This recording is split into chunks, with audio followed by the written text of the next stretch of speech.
Sullivan teaches a swing out, not Sugar Sullivan.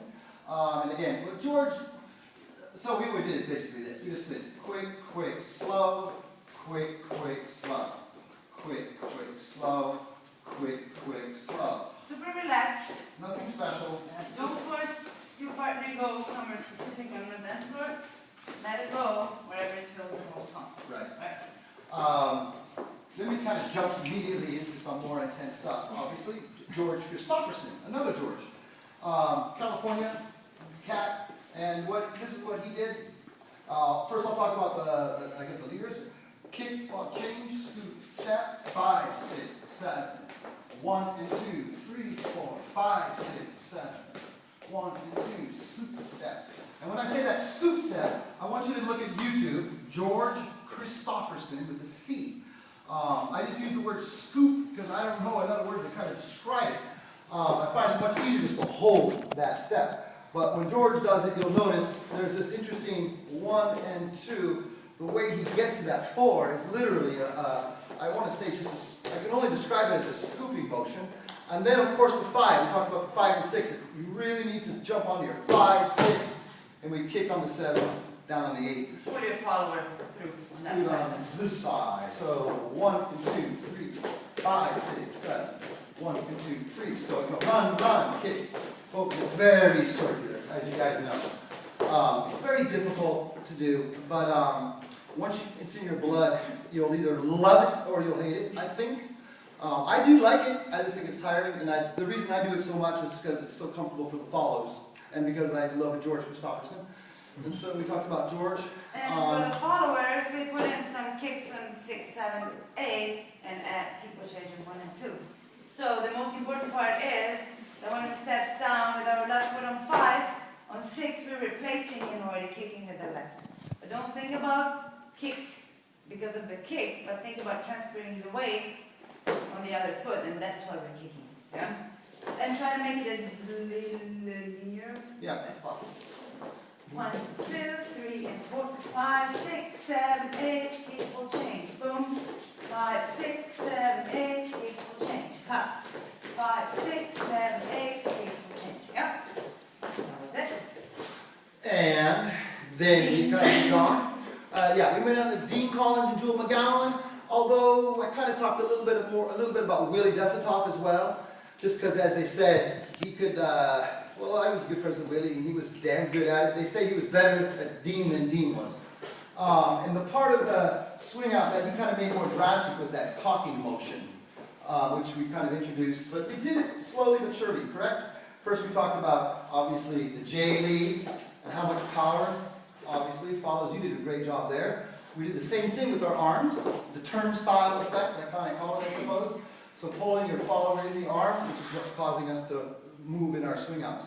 And so what we have is, if we just did a nice slow one, we do rock, step, and 5, 6, 7, 8, 1, pull, 5, 6, 7, 8. Then we add some twists and swivels for the followers. But first, leaders footwork.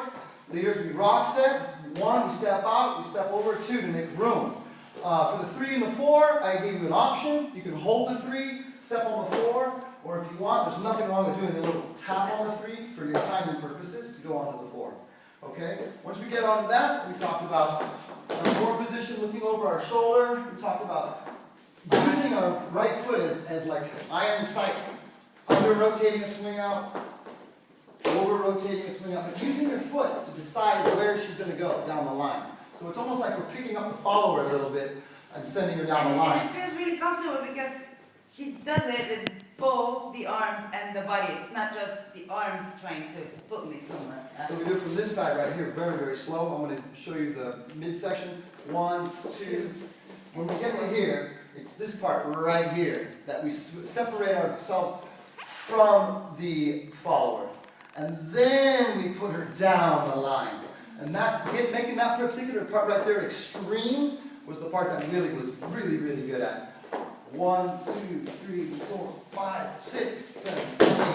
And of course, leaders, don't forget to step behind on your 7, 8, so you don't travel across the floor, having the follower slowly move you across the floor. And followers, we can use that.